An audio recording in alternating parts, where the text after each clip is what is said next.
हुसैन। ਇਹ ਖਿਡੌਣੇ ਨੇ ਬੱਚਿਆਂ ਦੇ ਚਾਈਨਾ ਦੇ, ਹੋਰ ਲਾਈਟਾਂ ਸ਼ਾਈਟਾਂ ਨੇ।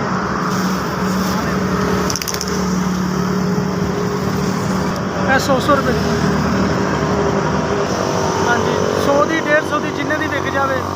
मंगी दे 150 रुपया, कोई 100 दे जाता, कोई 120 दे जाता। बस दिहाड़ी का 700-800 रुपया कमा लेने पंज माल समेत, 1000 भी वट लेने, 1200 भी वट लेने। लेकिन अजकल तो कम धंधे के हालात ही ऐसे हो रहे हैं, की करिए। खर्चे बड़े तो आवाज़ार है, रोटी नहीं पूरी होंगी पई, इन्ने इन्ने बिल आई जाते हैं भाई। किसी को कुछ नहीं कह सकते कि जिन्नी दिल च तकलीफ है ना, किसी को कुछ कह नहीं सकते। बस अल्लाह ही जरा कुछ बेहतर कर दे। जिन्नी तकलीफ है ना दिल के भाई, ना रोटी पूरी होंगी, ना किराए बिल पूरे होंगे ने, ना माल पूरा होंगे। ये किन्ना कमा लेंगे, किन्ना घर बच्चे उड़ीकते रहते हैं कि कदों आएंगे पापा तो कदों रोटी खाना। समझ नहीं आती भी की करिए। सवेर का सिर्फ 50 रुपये कमाया पाए, शाम को आने सारे दिहाड़ी दूसरे काम कुम करीदा, वो भी कोई काम धंधा नहीं। हम शाम को निकले लैके तो सिर्फ 50 रुपये वटे ने, 50 रुपये तो इलावा 1 रुपया नहीं वटे हाले तक।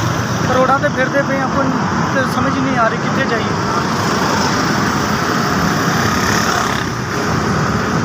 तीन बच्चे ने पाए मेरे, 2 जी असी आप है, 5 ही गए हैं। मियाँ चन्नू जिला खानेवाल का मैं रहने वाला। इतने मकान किराए पर लिता होया। पहले चलो असी कि रोटी पूरी होंदी सी, हुण तो रोटी नहीं पूरी होंदी, किराया आ जाता, बिल आ जाता, बच्चे पूरी पूरी दिहाड़ी भुखे रहते हैं भाई। की करिए, अपनी कोशिश तो पूरी करते पे हैं, लेकिन अल्लाह तो छड़ी कि अल्लाह कोई ना कोई अपना अल्लाह ताला कोई सिस्टम ऐसा चलावे कि बच्चों की रोटी पूरी हो जाए। बस भाई कुछ नहीं चाहिए, ना अच्छा कपड़ा।